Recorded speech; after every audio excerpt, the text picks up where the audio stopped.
David Cameron has insisted that UK combat troops will be out of Afghanistan by 2015.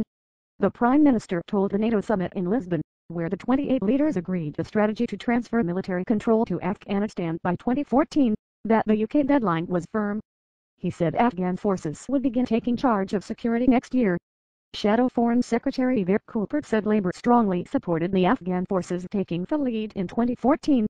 Mr. Cameron said the handover would be complete by the end of 2014, allowing British troops to leave combat roles by 2015.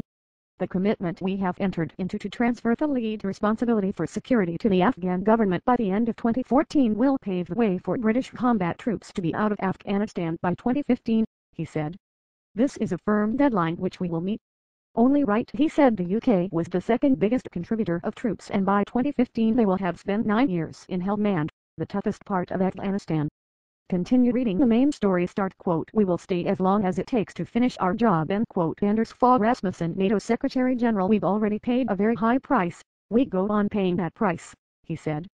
We know we have an important role in bringing the stability and security that is good for the whole of the world and good for Britain, because we still face an Islamic terrorist threat that comes out of the Afghanistan-Pakistan region. He said Britain would continue to have a relationship with Afghanistan after 2015, through aid and training of Afghan troops. He added it was only right the government was clear with the British public, who deserved to know there was an end point to the conflict. No differences. His comments came after Afghan President Hamid Karzai and NATO Secretary General Anders Fogh Rasmussen endorsed a plan to hand over control of security by 2014, while retaining a long-term commitment to the country.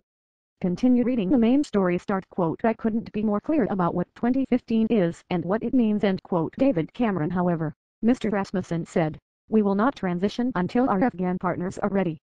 If the enemies of Afghanistan have the idea that they can wait it out until we leave, they have the wrong idea. We will stay as long as it takes to finish our job. The Prime Minister dismissed suggestions of a contradiction in strategies. I don't accept there is a difference, because NATO is saying that between early 2011 and 2014 transition will take place, and by 2014 what you will have is the Afghans in lead security control throughout Afghanistan, he said. When I set this deadline, I set it beyond that mark. Asked whether he would pull British troops out while U.S. forces went on fighting, Mr. Cameron said, we are working extremely closely with our closest ally, and we will go on doing that. But as I've said, I couldn't be more clear about what 2015 is and what it means. Shadow Defense Secretary Jim Murphy said now NATO had set a deadline of 2014, there must be a plan for progress to improve conditions on the ground. NATO must set out detailed plans to train and develop Afghan security forces, as it is they who will have responsibility for the country when we leave, he said. Ms. Cooper, Shadow Foreign Secretary, added, we will be pressing the UK government to ensure British troops who remain in Afghanistan in a training role have the right security conditions to do their job.